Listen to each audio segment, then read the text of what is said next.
Je m'appelle Sophie Anderson, et à 28 ans, je pensais enfin avoir construit une vie qui n'avait rien à voir avec l'homme qui m'avait jeté dehors avec une valise et un sac poubelle quand j'avais 18 ans. Mais le jour où je suis entrée à la lecture du Testament, il était déjà là, assis à la table vernie comme s'il possédait encore le monde, me souriant comme si rien ne s'était passé. « C'est une bonne nouvelle, ma fille, murmura-t-il, juste assez fort pour que je l'entende. Le chalet de grand-mère vaut au moins 1 360 000 $. On va en faire une vraie affaire familiale. Ensemble. Le mot « ensemble » m'a frappé plus fort que n'importe quelle gifle qu'il m'ait jamais donnée. Il n'avait pas versé un centime pour mon loyer, ni ma nourriture depuis 10 ans. Il n'avait pas appelé quand je dormais sur le canapé d'une amie, enchaînant les doubles journées pour rester à l'école. La seule raison pour laquelle j'étais dans cette pièce, c'était à cause d'une personne. Ma grand-mère. Dossie, celle qui m'avait appris à récurer les sols, non pas comme une punition, mais comme une fierté, qui glissait de l'argent dans une enveloppe qu'elle appelait « argent d'urgence pour les biscuits », quand elle savait que mon compte en banque était à zéro, qui me regardait droit dans les yeux en disant « S'il te jette dehors, moi je te garderai ». Quelques semaines après ses funérailles, une lettre officielle est arrivée, me convoquant à la lecture de son testament. Je savais qu'elle possédait un chalet en montagne, notre chalet, perché sur Willow Creek Mountain comme un secret obstiné, mais je n'aurais jamais imaginé qu'il valait plus d'1 million de $. Je n'aurais jamais imaginé, non plus que l'homme qui m'avait renié se présenterait en jouant le rôle du père aimant, déjà prêt à découper son héritage. Quand le juge s'est raclé la gorge et a tourné la dernière page du testament, une certitude glacée s'est installée dans ma poitrine. Quoique ma grand-mère ait écrit dans ces lignes, ce ne serait pas l'affaire familiale, pensait mon père. Et quand ces mots seraient lus à voix haute, ils allaient soit me sauver, soit me détruire devant ceux qui avaient déjà choisi de me voir tomber. Avant de vous dire exactement ce qu'il a dit et ce que j'ai fait en sortant de cette pièce, dites-moi, quelle heure est-il pour vous en ce moment et d'où écoutez-vous? Je veux savoir jusqu'où le dernier souhait de ma grand-mère va voyager. La salle de conférence semblait trop petite pour toute l'histoire qu'elle contenait. Le juge était assis à la tête de la table, des papiers soigneusement empilés devant lui, son stylo aligné avec une précision presque obsessionnelle. D'un côté de la table, mon père James Anderson, même si je ne pensais pas encore à lui par son prénom. Pas à voix haute. Ma sœur et ma mère. De l'autre côté, moi et l'avocat en qui ma grand-mère avait confiance depuis des années. Monsieur Thompson. Il ajusta ses lunettes, jeta un coup d'œil à la première page, puis me fit un bref signe de tête comme pour dire « ça va faire mal, mais c'est nécessaire ». Nous sommes réunis pour officialiser le dernier testament de Dorothy Anderson, annonça le juge. Toutes les parties sont présentes. Mon père répondit avant tout le monde. Oui, votre honneur, dit-il d'un ton assuré. Nous sommes impatients d'honorer l'héritage de ma mère en tant que famille unie. J'ai failli rire. Famille unie. La dernière fois que je l'avais vu avant les funérailles de grand-mère, il me criait de sortir de sa maison, m'accusant d'ingratitude parce que je refusais d'abandonner l'université pour travailler à plein temps pour lui. Ma mère, Linda, était raide, les mains serrées si fort que ses jointures blanchissaient. Elle ne me regardait pas.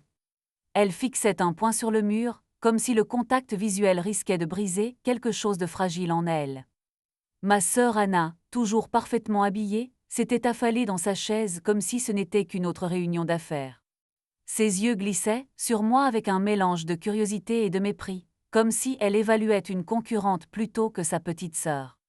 Le juge fit un signe à M. Thompson. Vous pouvez commencer. M.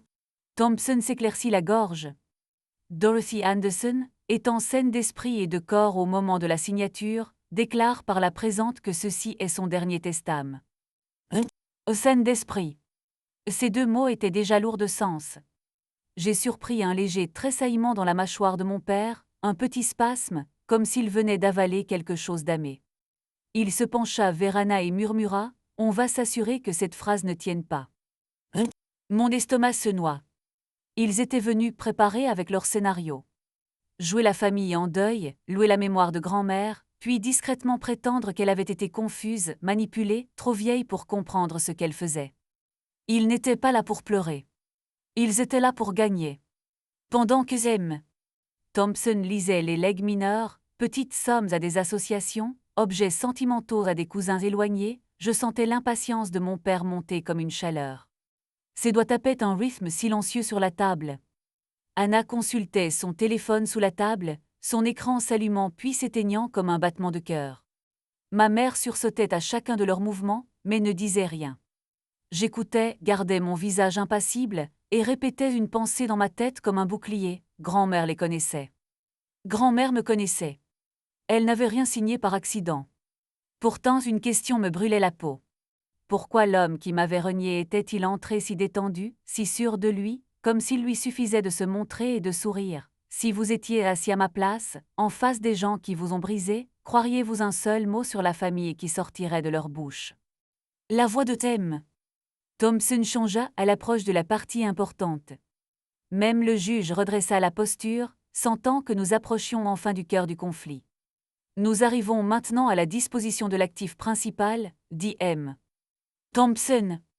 Le chalet de montagne situé sur Willow Creek Mountain, actuellement estimé à environ 1 360 000 $. Le chiffre flottait dans l'air comme un lustre sur le point de tomber. Anna redressa brusquement la posture. Le tapotement de mon père cessa. Les yeux de ma mère quittèrent enfin le mur pour se poser sur moi. Concernant le chalet, poursuivit M. Thompson, Madame Dorsey Anderson écrit, « Ce chalet est l'œuvre de ma vie, mon refuge et mon excuse à ma petite fille. » Ma gorge se serra. Excuse.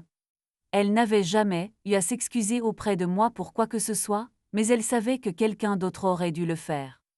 Je lègue le contrôle opérationnel complet et l'intérêt bénéficiaire du chalet, l'USM.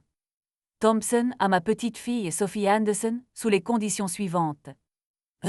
Mon père expira, visiblement soulagé, un large sourire aux lèvres, et posa sa main sur son cœur d'un air théâtral. « C'est merveilleux, dit-il, déjà tourné vers moi. Tu vois, elle veut que tu l'aies. On va t'aider à le gérer, ma chérie. On va... » Je n'ai pas fini, coupa sèchement M. Thompson. Le juge leva la main pour faire taire la salle. Le sourire de mon père se figea. Condition 1 reprit M.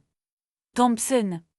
Pour une période minimale de 5 ans à compter de la date d'exécution de ce testament, le chalet ne pourra être vendu, loué, hypothéqué ou transféré d'une quelconque manière sans le consentement explicite et écrit de Sophie Anderson. Un muscle tressaillit dans la joue de mon père. Les lèvres d'Anna s'entr'ouvrirent, incrédules. Condition 2. Aucun membre de la famille, y compris mais sans illimité mon fils James Anderson, ma belle-fille Linda Anderson ou ma petite-fille Anna Anderson, ne pourra exercer une autorité managériale, détenir une participation majoritaire ou prendre des décisions contraignantes concernant les opérations du chalet sans l'approbation écrite expresse de Sophie Anderson. Un silence pesant s'abattit sur la pièce. Mon père le rompit d'un rire amé. « Elle plaisante, murmura-t-il. Elle doit plaisanter. » Thompson leva les yeux, expression neutre. « Condition 3, dit-il d'une voix calme. Si un membre de la famille tente de contester ce testament, de remettre en cause l'autorité de Sophie Anderson, ou de saper l'indépendance opérationnelle qui lui est accordée ici, le chalet sera immédiatement transféré dans son intégralité à l'association Haven for Youth, et aucun membre de la famille Anderson ne recevra de droits de propriété, de profit ou d'intérêt liés à ce bien. » Anna poussa un véritable cri, une main volant à sa bouche. Ma mère ferma les yeux, comme pour se préparer au choc. Mon père devint très immobile. Ses yeux s'assombrirent, et pour la première fois, son masque de confiance vacilla. « C'est insensé, cracha-t-il. Ma mère aimait cette famille. Elle ne menacerait pas de tout donner à des inconnus à cause d'un langage puéril. » Thompson fit glisser calmement un document vers lui. Cette clause a été rédigée par Madame Anderson elle-même, en ma présence, et relue plusieurs fois. Elle était parfaitement lucide à chaque fois, James. Je fixai la page. La signature de ma grand-mère y figurait, fluide et ferme, sous un paragraphe qui ressemblait à une grenade lancée droit dans la cupidité de mon père. S'il poussait trop loin, s'il essayait de s'emparer de ce qu'il voulait, il ne perdrait pas seulement. Nous perdrions tous.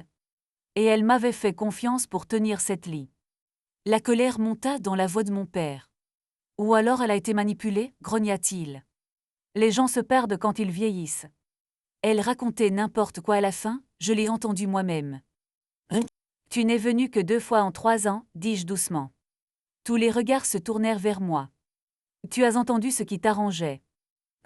Un instant, nos regards se croisèrent, et l'histoire entre nous pesa sur la table comme une autre pile de papier Lego.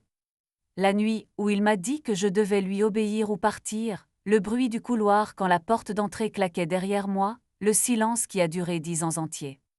Je compris alors que la clause de grand-mère n'était pas seulement une vengeance. C'était un test. Est-ce que je protégerais ce qu'elle m'avait donné, même si cela signifiait brûler ce qu'il restait de ma famille? Et si vous étiez à ma place, tenant un héritage qui pourrait disparaître au moindre signe de faiblesse, risqueriez-vous de tout perdre pour arrêter ceux qui vous ont déjà jeté une fois? La lecture officielle prit fin, mais la vraie bataille commença dès que nous mîmes un pied dans le couloir. Les néons bourdonnaient au-dessus de nos têtes, projetant une lumière stérile qui rendait chaque expression trop nette, chaque mensonge trop évident. Anna fonça devant, ses talons claquant comme des détonations. Ma mère traînait derrière le groupe, serrant son sac à main comme si elle pouvait s'y cacher. Mon père me barra le passage, se plantant au milieu du couloir avec l'aisance d'un homme qui avait intimidé toute sa vie. « Il faut qu'on parle, dit-il. » Sa voix était basse, mais pas assez pour que Anna et Linda ne l'entendent pas. « De la réalité, répondis-je en croisant les bras. La réalité, c'est un testament signé et un juge qui vient de l'entendre. » Son sourire était crispé, lèvres tendues sans chaleur. La réalité, c'est que tu ne sais pas gérer une propriété de plusieurs millions. Tu n'as jamais dirigé de personnel, ni fait de marketing, ni géré les réservations ni l'entretien. Tu es une gamine sentimentale, avec un complexe de culpabilité. Tu vas te noyer sous la responsabilité. Heureusement que j'ai appris à nager quand tu m'as jeté dehors, répliquai-je. Ses yeux flamboyèrent. Ne commence pas avec ce drame. Tu étais rebelle. Tu refusais de travailler dans l'entreprise. Tu as choisi de partir. Je me rappelais comment il se tenait au-dessus de moi, dans l'embrasure de la porte 10 ans plus tôt, criant que je pouvais aller voir ailleurs avec mon attitude et voir ce que mon diplôme me rapporterait quand je creverais de faim. Drôle comme, dans sa version, j'avais simplement choisi de partir. Tu m'as renié, dis-je calmement. Tu m'as dit que je n'étais plus ta fille. Sa mâchoire se serra. Des mots prononcés dans la colère, murmura-t-il. Tu sais comment se passent les disputes familiales, mais ça. Et il désigna la salle de réunion. C'est de la richesse générationnelle, Sophie. Plus grande que les vieilles crêles. Ta grand-mère voulait que nous en profitions tous. Elle était confuse. Manipulait. Peu importe. On peut arranger ça. On travaille ensemble. On ajuste quelques détails, on fait de toi une figure publique et tout le monde gagne. Tout le monde, demandai-je. Ou juste toi? Anna se retourna vers nous, les yeux flamboyants. Ce n'est pas compliqué, cracha-t-elle. Tu as signé des papiers, tu donnes à papa et à moi un droit égal, et on transforme le lodge en station de luxe. On a déjà des investisseurs intéressés. Tu crois que tes petits souvenirs avec grand-mère valent plus que ça? Ces souvenirs ont construit le lodge, répliquai-je.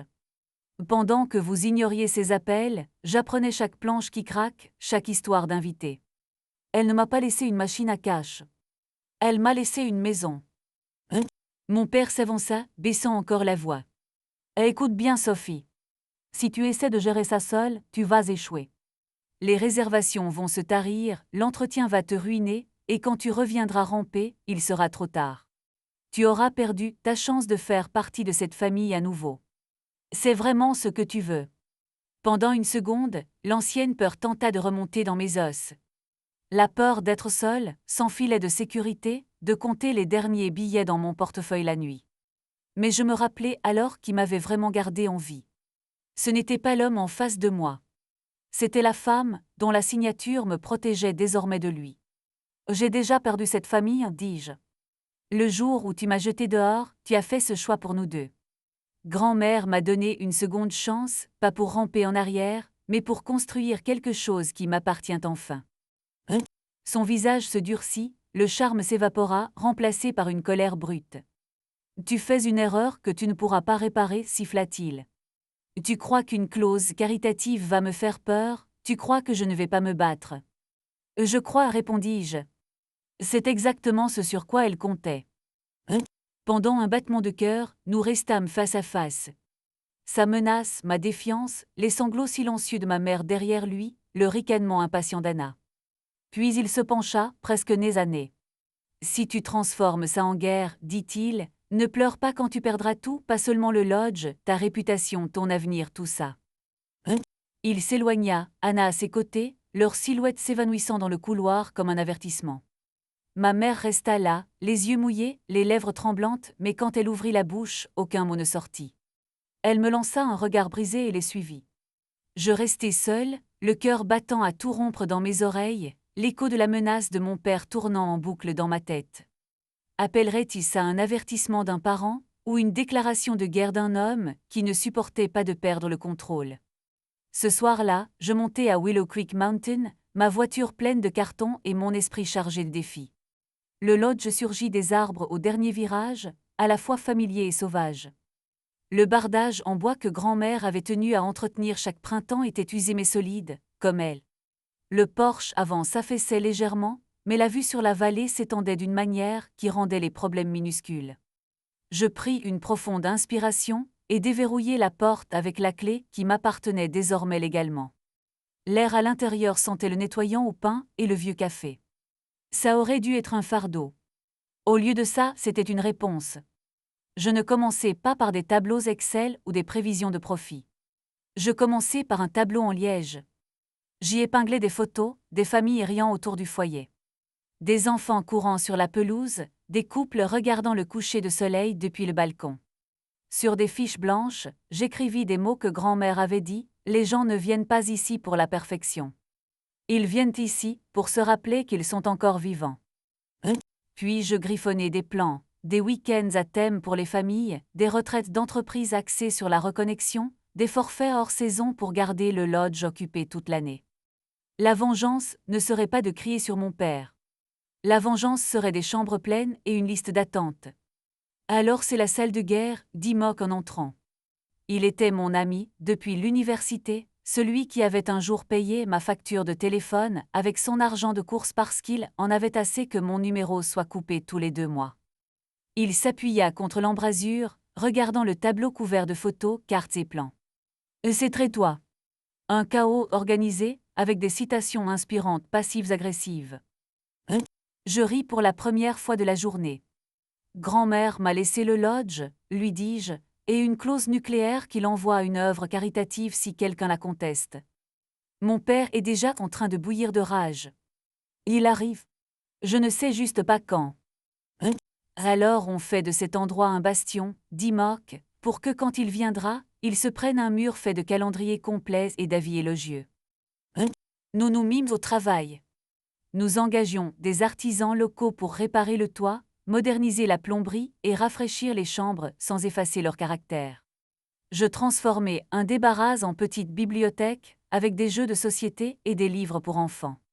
Mock m'aida à créer un site web basique, puis me convainquit de filmer une visite vidéo tremblante sur mon téléphone, parlant du lodge de grand-mère et de ce que je voulais créer en son honneur. En quelques semaines, les premières réservations arrivèrent au compte-gouttes, un couple fêtant son anniversaire, une réunion de famille, un groupe de vieux amis fuyant la ville. Les invités laissaient des notes dans le livre d'or sur la paix qu'ils ressentaient, sur la façon dont l'endroit leur rappelait leur enfance. Chaque bon avis était une brique de plus dans le mur entre mon père et ce qu'il voulait. Bien sûr, il ne resta pas silencieux. Des rumeurs commencèrent à circuler en ville, disant que j'étais dépassée, que le lodge était dangereux, que grand-mère avait été confuse en changeant son testament. J'entendis quelqu'un à l'épicerie dire « James essaie juste de protéger ce qui lui revient de droit. Cette fille ne sait même pas gérer sa propre vie. » Je fis semblant de ne pas entendre, mais plus tard dans la nuit, ça me frappa comme un coup retardé. Assise sur le porche avec Mock, regardant les feux arrière de la dernière voiture d'invité disparaître sur la route de montagne, je lui avouai, et si c'était lui qui avait raison, et si je faisais s'effondrer cet endroit et lui donnais raison à mon sujet. Mock ne détourna pas les yeux de l'horizon. Il t'a renié parce que tu ne voulais pas être son employé, dit-il. Maintenant il est furieux parce que tu n'es pas non plus sa subordonnée. L'échec lui donnerait raison. Le succès le rendrait fou. Lequel préfères-tu? Je pensais au visage de mon père quand il avait entendu la clause caritative, à la fissure dans sa confiance. Je pensais à la signature de grand-mère, sous ces conditions impossibles. Le succès, dis-je. Bien, répondit Mock. Alors chaque fois que tu douteras, pose-toi cette question, vas-tu laisser l'homme qui t'a jeté décider de ce dont tu es capable? Le succès arriva, lentement mais sûrement. En quelques mois, les week-ends étaient complets. Des photos du lodge commencèrent à apparaître sur les réseaux sociaux, accompagnées de légendes comme Joyau caché et C'est comme rendre visite à ton grand-parent préféré, mais avec un meilleur wife. J'aurais dû pouvoir me détendre. Au lieu de ça, la tension changea simplement de forme. Un après-midi, j'étais au bureau en train de vérifier des factures quand mon téléphone vibra avec un numéro inconnu. Madame Anderson demanda une voix claire. Et ici l'avocat Collins, représentant James et Anna Anderson. Je n'eus pas besoin de m'asseoir pour savoir que je devais le faire. Continuez, dis-je. Votre père et votre sœur ont de sérieuses inquiétudes concernant les circonstances dans lesquelles le testament de votre grand-mère a été rédigé, poursuivit-il. Ils estiment qu'elle a été indûment influencée et que ses capacités mentales étaient compromises. Ils étaient à peine présents, répondis-je. Comment pourraient-ils connaître son état mental? C'est précisément pour cela que nous avons l'intention de porter l'affaire devant la justice, dit-il. Nous déposons une requête pour contester le testament et demander une audience d'urgence concernant le lodge. Quand je raccrochai, mes mains tremblaient. Pas de surprise, mais de confirmation. La guerre avait officiellement commencé. J'ai appelé Mark et il est arrivé au lodge dans l'heure, son ordinateur sous le bras, le visage sombre. On savait que ça allait arriver, a-t-il dit. On ne savait juste pas quand. Maintenant on le sait. Alors on construit notre dossier. Nos journées se divisaient en deux temporalités. Dans l'une, j'étais la propriétaire du lodge, accueillant les invités, réparant des luminaires cassés, goûtant de nouvelles idées de menus, riant avec les enfants dans la cour. Dans l'autre, j'étais une stratège, épluchant les dossiers médicaux de grand-mère, recueillant des déclarations écrites de son médecin, retrouvant des habitués qui avaient passé du temps avec elle durant sa dernière année. M. Thompson nous aidait à tout assembler. Dorsey avait anticipé ça, a-t-il dit lors d'une réunion tardive dans son bureau. C'est pour ça qu'elle a insisté pour filmer le jour où elle a signé la version finale du testament. Sur l'écran, ma grand-mère apparaissait, les cheveux plus clairsemés, les joues plus creusées que dans mon souvenir, mais les yeux vifs et malicieux. Si jamais mon fils essaie de dire que je ne savais pas ce que je faisais, disait-elle à la caméra, tu lui diras que je savais exactement ce qu'il faisait depuis qu'il avait 16 ans et qu'il avait appris à mentir sans bouger le visage. J'ai ri en pleurant en regardant ça. Là, elle dénonçait ses manœuvres depuis l'au-delà. Pendant ce temps, en ville, mon père jouait une autre version des faits. Il emmenait ma mère et ma sœur à des rassemblements communautaires, des événements d'église, des rencontres professionnelles, racontant à qui voulait l'entendre qu'il était brisé par la tournure des événements. Maman était perdue, disait-il en secouant tristement la tête. Elle nous aimait tous, mais d'une manière ou d'une autre, cet avocat a déformé ses paroles. Maintenant, c'est Sophie qu'on utilise. Nous voulons juste que le lodge revienne dans la famille, là où il appartient. Et certains le croyaient, d'autres non. Je voyais la division dans la façon dont les voisins me saluaient, certains chaleureusement, d'autres avec des sourires crispés et des chuchotements dès que je passais. Le poids émotionnel était lourd. Il y avait des nuits où je restais éveillée dans une des chambres d'invités, fixant le plafond, imaginant tous les scénarios possibles. Le lodge m'étant retiré, mon père célébrant une victoire judiciaire, l'héritage de grand-mère réduit à un simple actif commercial sur un tableau Excel. Une nuit vers minuit, je suis descendue à la cuisine et j'ai trouvé ma mère assise à la table dans le noir. Elle a sursauté quand j'ai allumé la lumière. « Je n'arrive pas à dormir », a-t-elle dit doucement. James est très déterminé. Je l'ai remarqué, dis-je. Elle paraissait plus vieille que dans mon souvenir, des rides profondes autour des yeux. Il a emprunté de l'argent, avoua-t-elle à voix basse. Il a promis aux investisseurs que, une fois le testament rectifié, le lodge servirait de garantie pour un nouveau projet. Si jamais il perd ce procès. Elle n'a pas fini sa phrase. J'ai compris quand même. S'il perdait, ce ne serait pas seulement une question d'orgueil. Ce serait la ruine financière. Un instant, la culpabilité a percé ma colère. Puis je me suis rappelé toutes les fois où elle l'avait vu m'écraser sans rien dire. C'est lui qui a choisi ça, dis-je. Il a choisi de parier sur ce que grand-mère ne voulait pas lui laisser. Elle m'a regardé avec un mélange de tristesse et d'une sorte d'envie. Tu lui ressembles, a-t-elle dit. Elle ne reculait jamais non plus. Je me suis versé un verre d'eau et me suis appuyée au comptoir. Maman, est-ce que tu crois qu'elle savait ce qu'elle faisait en écrivant ce testament? Ma mère a fixé la table longuement. Puis lentement, elle a hoché la tête. Oh oui, ça-t-elle murmuré. Elle savait exactement ce qu'elle faisait. Le dirais-tu sous serment, ai-je demandé. Elle a tressailli. Je ne sais pas. Elle s'est levée brusquement, a attrapé son manteau et est partie sans un mot de plus. Quand la porte s'est refermée, j'ai compris quelque chose. Ce n'était pas qu'une question de fait. C'était une question de courage pour les dire à voix haute. Quand on a vécu toute sa vie sous le contrôle de quelqu'un d'autre, à quel point est-il difficile de dire enfin la vérité, sachant que cela pourrait le briser. Le jour de l'audience d'urgence s'est levé gris et froid, comme si le ciel savait ce qui allait arriver. Je portais la tenue la plus simple que j'avais, une robe noire, un blasé, et le vieux collier en argent que grand-mère m'avait offert à mes 16 ans. Mock m'a conduite au palais de justice, les mains calmes sur le volant. Souviens-toi, m'a-t-il dit, il ne s'agit pas de prouver que tu es parfaite, mais de prouver que c'est toi en qui elle avait confiance, et qu'elle en avait parfaitement le droit. À l'intérieur de la salle d'audience, tout semblait trop lumineux, trop exposé. Mon père était assis à la table des plaignants, en costume cher, l'air d'un homme qui entre dans une négociation qu'il s'attend à gagner. Anna était à ses côtés, scrollant sur son téléphone, tandis que leur avocat rangeait des dossiers en piles bien ordonnés. Ma mère était assise derrière eux, les yeux fixés au sol.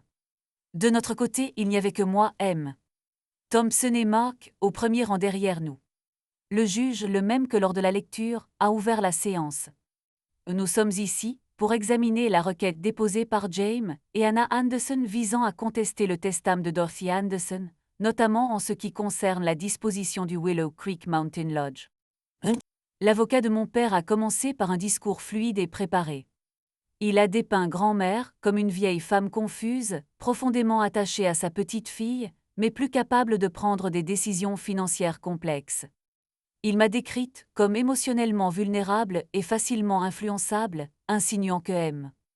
Thompson et moi l'avions poussé à exclure le reste de la famille. Ma mâchoire s'est serrée, mais je suis restée silencieuse. Quand il a appelé mon père à la barre, James a livré une prestation digne d'un prix.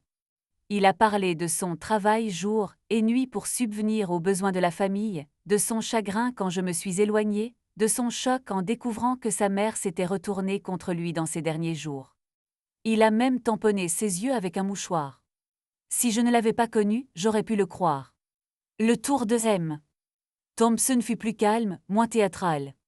Il a présenté des dates, des documents, des évaluations médicales montrant la clarté d'esprit de grand-mère, des courriels où elle exposait ses intentions pour le lodge bien avant que sa santé ne décline.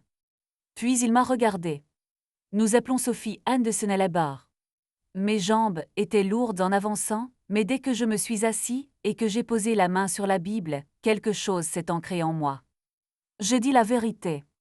J'ai raconté les années passées au lodge avec grand-mère, les nuits sur le balcon, ses histoires sur la façon dont elle avait construit cet endroit à partir de rien.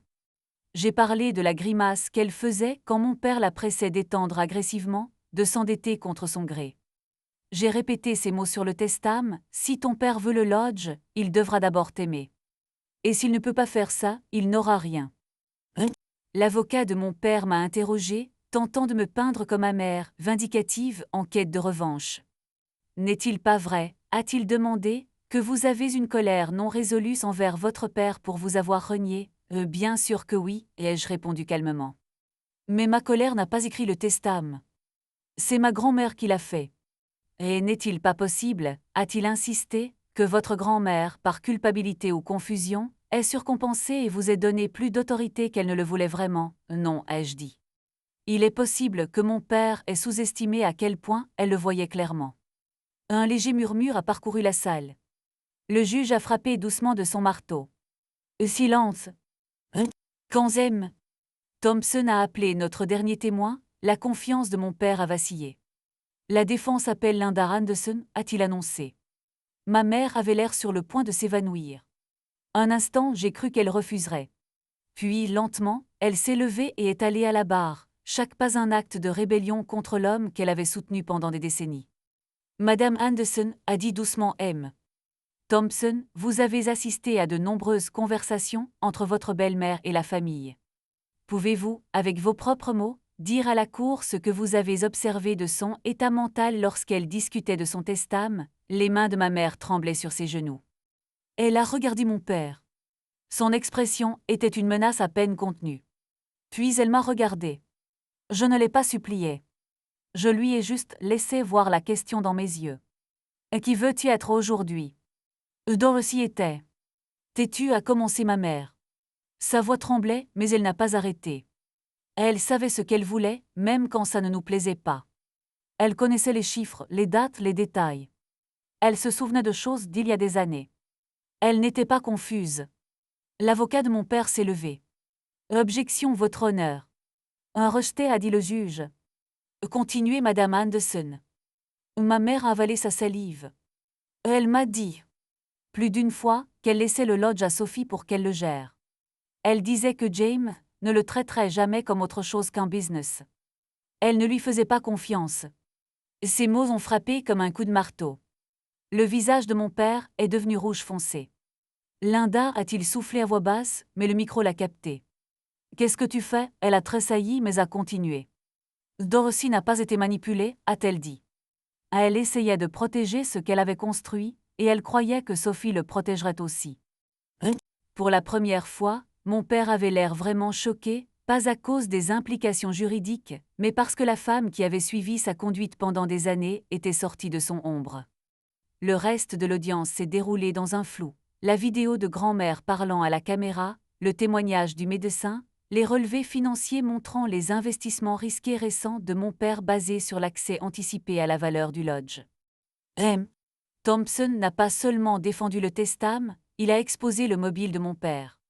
Quand les plaidoiries finales ont pris fin, le juge a marqué une longue pause relisant ses notes. La salle était si silencieuse que j'entendais ma propre respiration. Enfin il a parlé. Les preuves présentées montrent que Dorothy Anderson était saine d'esprit au moment où elle a signé son testament, a-t-il déclaré. Ses intentions sont claires, cohérentes et corroborées par plusieurs témoins et documents. Les épaules de mon père se tendirent. Son avocat regardait droit devant lui. Par conséquent, poursuivit le juge, la requête contestant le testament est rejetée. Le testament est maintenu tel quel. Le contrôle opérationnel du lodge reste confié à Sophie Anderson selon les conditions spécifiées. Un soulagement m'envahit comme une vague. J'entendis à peine la suite. De plus, étant donné le caractère frivole et intéressé de cette contestation, ainsi que les motifs financiers évidents qui la sous-tendent, les frais de justice et d'avocat seront à la charge des plaignants, James et Anna Anderson. Un silence stupéfait s'abattit. La bouche de mon père s'ouvrit et se referma, sans qu'aucun son ne sorte. Anna se tourna vers lui, horrifiée. « Papa, murmura-t-elle, on n'a pas cet argent » et elle s'arrêta en voyant mon expression. Pas de triomphe, pas d'arrogance, juste la fin. Plus tard, j'appris toute l'étendue des conséquences. Les investisseurs, à qui il avait promis un accès au lodge, les prêts qu'il avait contractés en espérant les refinancer grâce à la propriété en garantie. La décision du tribunal ne lui coûta pas seulement des frais juridiques. Elle déclencha des clauses dans ses contrats. En quelques mois, il vendit des biens qu'il avait passé des années à exhiber, des voitures, un condo de vacances, des parts de l'entreprise même qu'il avait un jour prétendu que je n'étais pas reconnaissant de ne pas avoir rejoint. Au final, ce n'est pas moi qui ai détruit son héritage. C'est sa propre avidité qui lui est revenue en pleine figure, avec intérêt. Dehors, devant le palais de justice, ma mère s'approcha lentement.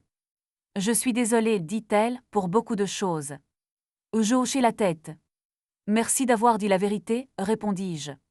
C'était à toi de la donner, pas à moi de l'exiger. » Elle acquiesça, les yeux embués et pour une fois, elle ne suivit pas mon père. Elle s'éloigna seule. Mock s'approcha de moi, un sourire aux lèvres. « Eh bien, dit-il, tu viens de voir le karma en action en direct. » Je levai les yeux vers le ciel gris, sentis l'air froid remplir mes poumons, et pensai à grand-mère. « Non, murmurai-je. J'ai vu la foi de ma grand-mère en moi triompher. Quelques mois plus tard, le lodge était plus animé que jamais. Des familles allaient et venaient, des rires résonnaient dans les couloirs, exactement comme elle l'avait voulu. Parfois, quand je me tenais sur le balcon au coucher du soleil, je l'imaginais à mes côtés, les bras croisés, les yeux pétillants. « Tu l'as fait » murmurait. « Tu as veillé à ce qu'il ne puisse pas faire de moi une garantie. » La vengeance n'avait pas été un cri dramatique, ni une chute cinématographique.